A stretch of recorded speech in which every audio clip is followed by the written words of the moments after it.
Hola, ¿qué tal jóvenes? Les saluda el profesor Edwin Osorio del área de matemáticas. En esta ocasión pues estaremos dentro de la clase de matemáticas 1 para el bachillerato técnico profesional en contaduría y finanzas, administración de empresas y el bachillerato en ciencias y humanidades del Instituto Tecnológico de Administración de Empresas INTAE, estudiando el tema ecuaciones lineales, un tema muy interesante porque nos sirve para poder resolver problemas de la vida real.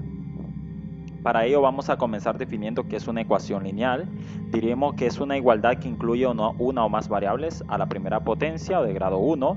Resolver una ecuación consiste en encontrar el valor de la variable. En este caso nosotros tenemos una ecuación, la ecuación ax más b igual a c, es su forma general, donde a, b y c son constantes. A no puede ser 0 porque perderíamos a la variable y ya pasaría a ser una simple igualdad numérica. Si ustedes observan, la x en esta ocasión va a asumir el rol de la variable o incógnita, es decir, el valor que tenemos que encontrar. Si ustedes observan, dirán no tiene exponentes. Siempre que una letra o variable no tenga exponentes se entiende que es 1, por eso dice acá de grado 1 o a la primera potencia. Para ello vamos a hacer uso de lo que son las propiedades de la igualdad. Tenemos aquí unos esquemas donde el peso de la izquierda y de la derecha pues son iguales, simple y sencillamente porque la balanza está en equilibrio. Ustedes dirán, no conozco el peso izquierdo, es un peso X, pero sí conozco el peso de la derecha, que en este caso es 3. Pero si la balanza está en equilibrio, eso significa que tanto el peso de la izquierda como de la derecha son iguales, y es por ello que el peso X es igual a 3. Quiere decir que si aquí en la derecha pesa 3 libras, entonces en la izquierda también debe pesar 3 libras. Aquí vamos a rescatar propiedades importantes con respecto a la suma, la resta, multiplicación y división. De la suma y de la multiplicación se deducen las propiedades de la igualdad con respecto a la resta y la multiplicación. ¿Qué quiere decir eso? Si yo al peso X le sumo un peso A, para que la balanza esté en equilibrio, es decir, para que haya igualdad, también al peso de la derecha, que en este caso es 3, debo sumarle un A. Lo mismo pasa si yo duplico el peso de la izquierda, por así decirlo. Para que la balanza siga en equilibrio y la igualdad se mantenga, yo debo duplicar también el peso de la derecha. Es decir, debo duplicar el peso 3. Esta propiedad es con respecto a la suma. ¿Qué me dice esta propiedad? Que si yo sumo un valor numérico, una expresión o un peso en el lado izquierdo, también debo hacerlo a la derecha, o viceversa. Si lo sumo a la derecha, también lo debo hacer a la izquierda, para que la igualdad se mantenga, para que el equilibrio se mantenga. Lo mismo aquí. Si yo multiplico, en este caso estoy duplicando, pero si yo multiplico un miembro de la ecuación por un número, en este caso por 2, porque estoy duplicando el peso, también lo debo hacer en el otro miembro, en el otro lado de la ecuación. Entiéndase miembro, jóvenes, a cada uno de los lados del signo igual. El miembro izquierdo porque está a la izquierda del signo igual, y el miembro derecho porque está a la derecha del signo igual. Lo mismo aquí, miembro izquierdo, miembro derecho. Entonces les decía aquí, si yo multiplico este miembro por un número, entonces también debo hacerlo en el lado derecho. Y si yo multiplico en el lado derecho por un mismo número, también lo debo hacer en el lado izquierdo. Vamos a formalizar estas propiedades de la igualdad de la siguiente manera. Si a los dos miembros de una ecuación de primer grado se le suma o resta el mismo número o una expresión semejante a las que aparecen en la ecuación, se obtiene otra ecuación equivalente a la dada. ¿Qué me quiere decir esto? Si yo tengo que x es igual a c y yo a x le sumo un a, entonces para que la igualdad se mantenga, también al c debo sumarle un a. O de otra manera, con respecto a la resta, sería si a x yo le resto un a, entonces a c también debo restarle un a para que la igualdad se mantenga. Si en los dos miembros de una ecuación de primer grado se multiplica o divide por un mismo número distinto a 0, se obtiene otra ecuación equivalente a la dada. ¿Qué quiere decir esto? Que si x es igual a c, si yo a x lo multiplico por un a, también a c debo multiplicarlo por un a, para que esa igualdad se mantenga. Lo mismo con la división. Si yo a x lo divido con un a, también a c debo dividirlo con ese a, para que la igualdad se mantenga. No puedo hacerlo solo en un miembro de la ecuación, porque entonces ya no sería igualdad. No puedo sumar en un miembro o restar o multiplicar o dividir y no hacerlo en el otro, porque entonces la ecuación ya no sería ecuación. Se perdería la igualdad, se perdería el equilibrio del que hemos venido hablando con el ejemplo de las balanzas. Muy bien, tenemos un primer problema. Pedro compró 3 bolígrafos a 15 lempiras. Eso quiere decir que cada bolígrafo le costó 5 lempiras, porque 5 por 3 me da 15. Y 5 cuadernos, dice. Gastó en total 75 lempiras. ¿Cuál es el precio de cada cuaderno? Ok, extraemos nuestros datos. Se gastaron 75 lempiras en total. En 3 bolígrafos se me fueron 15 lempiras. Quiere decir que los 5 cuadernos me tuvieron que costar 60 lempiras. ¿Por qué? Porque 60 más 15 me da 75. Pero la pregunta es, ¿cuánto me cuesta un cuaderno? Hay varias formas de hacerlo, pero en este caso haremos uso de las ecuaciones. Como no conocemos el precio de un cuaderno, entonces debemos asignarle una letra o variable a este precio. En matemática, lo que no conocemos, aquello que desconocemos, siempre se le asigna una letra o una variable. En este caso vamos a decir que X me va a representar el precio de un cuaderno.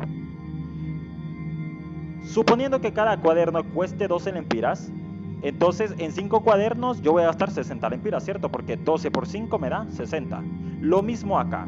X me va a representar el precio del cuaderno y 5X me va a representar el precio total de los cuadernos, de los 5 cuadernos. ¿Por qué? Ok, porque aquí voy a multiplicar a 5 por el precio de un cuaderno. Miren, como lo he hecho con números. Por lo que nuestro PO quedaría 15 más 5X igual a 75. El 15 me representa el total de lempiras que gasté en los 3 bolígrafos, más 5X, este 5X me representa la multiplicación de los 5 cuadernos por el precio de un cuaderno, que me va a dar el total que gasté en los 5 cuadernos, y esa suma me debe dar igual a 75 lempiras que yo he gastado. ¿Cómo resolvemos? Bueno, lo hacemos usando las propiedades de la igualdad. Cuando yo sé que he resuelto una ecuación lineal, cuando la variable o la X está sola. En este caso debo quitar entonces a 15 y a 5. Como 15 está sumando, lo voy a restar, pero por las propiedades de la igualdad debo hacerlo en ambos lados, tanto en el miembro izquierdo del signo igual como en el miembro derecho del signo igual. 15 menos 15 es 0, no tiene caso de escribirlo, por ende solo escribo 5X igual a 60. ¿De dónde obtengo el 60? Del 75 menos 15. Ahora bien, solo me falta quitar este 5 para poder yo obtener a la X solita. Entonces, para ello, voy a dividir a este 5 en ambos miembros. Voy a decir 5X entre 5 igual a 60 entre 5. Como 5 entre 5 es 1 y 1 por X es X, ya no tiene sentido escribir al 1. ¿Y de dónde sale este 12? De dividir 60 entre 5. 60 entre 5 me da 12. Por ende, la respuesta es que cada cuaderno cuesta 12 lempiras, ya que hemos dicho que X me representa el precio de un cuaderno. Un cuaderno cuesta 12 lempiras, como lo hemos previsto. Y como 5X me representa el total de los que gasté en los 5 cuadernos, yo debo multiplicar 5 cuadernos por 12 lempiras que cuesta cada uno, son 60. 5X va a ser igual a 60 y 60 más 15 me da 75. Si yo al sustituir esta variable, el valor numérico de esta variable en la primera línea, en esta primera ecuación, me da una igualdad de números, quiere decir que la ecuación está bien. Por ejemplo, 15 más 5 por 12, que vale X, me da 60. Y 60 y 15 me da 75, 75 es igual a 75. Por ende, la ecuación está bien resuelta. Cada cuaderno cuesta 12 lempiras. Miren, un ejemplo interesante de cómo podemos aplicar las ecuaciones lineares para resolver problemas de la vida real, de la vida cotidiana. Continuamos. Otra forma de resolverlo y más práctica, de forma más mecánica, sería la siguiente. Como el 15 aquí está sumando, yo lo paso a restar al miembro derecho. Lo que suma a la izquierda pasa a restar a la derecha. Es decir, lo que suma a un lado pasa a restar al otro lado. Aquí ya no tiene caso escribirlo porque ya sé que 15 menos 15 me da 0 y me va a dar 5X igual a 60. ¿Por qué 60? Porque 75 menos 15 es 60. Ahora tengo que quitar este 5. Como está multiplicando, siempre que usted tenga un número a la par de una variable, es multiplicación. Entonces usted lo que tiene que es pasar a dividirla al otro miembro. Mire, para que me quede X igual a 60 sobre 5. ¿Y cuánto es 60 entre 5? 12. Quiere decir que me va a dar la misma respuesta. X igual a 12, cada cuaderno cuesta 12 lempiras. A este proceso inmediato de hacer o de resolver una ecuación se le llama como transposición de términos. Vamos a resolver esta ecuación por transposición de términos. X más 10 igual a 13. Como el 10 está sumando, lo voy a restar. 13 menos 10 me da 3. Quiere decir que el valor de X es 3. Y si yo sustituyo a x por 3, miren, 3 más 10, eso me va a dar a 13, logrando la igualdad. Ahora, tenemos esta ecuación un poco más larga, lo vamos a hacer también por transposición de términos. En este caso, 3 quintos de x más 4 tercios igual a 5 tercios. Ok, como yo quiero la x solita, debo quitar este 4 tercios y luego estos 3 quintos que está multiplicando. Este está sumando y aquí multiplicando. Lo mismo entonces, voy a restar entonces a 5 tercios, 4 tercios. ¿Cuánto es 5 tercios menos 4 tercios? 1 tercio. Y este 3 quintos de x solo lo copio. Ahora yo necesito dividir 1 tercio con 3 quintos porque 3 quintos está multiplicando con la x. Entonces para quitarlo yo debo dividir 1 tercio entre 3 quintos. ¿Recuerdan cuando ustedes estaban en primaria y le decía a la profesora, bueno, vamos a hacerlo de forma más práctica? 1 tercio entre 3 quintos. Yo debo multiplicar en cruz. 1 por 5 me va a dar 5 y 3 por 3 me va a dar 9. Quiere decir que 1 tercio entre 3 quintos me da 5 novenos.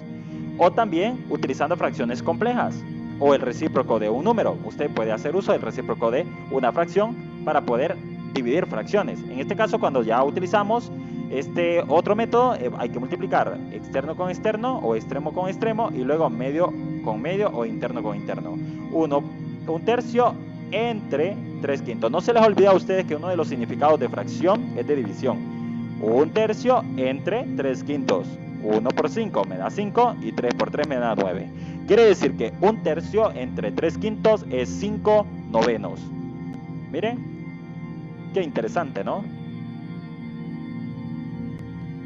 Muchas gracias por su valiosa atención. Espero les sirva la clase de hoy para que puedan desarrollar su tarea. Si tienen alguna duda, si tienen alguna consulta, me la pueden hacer a mi número y yo con gusto les voy a atender. Recuerden, si usted quiere, puede. Hasta la próxima.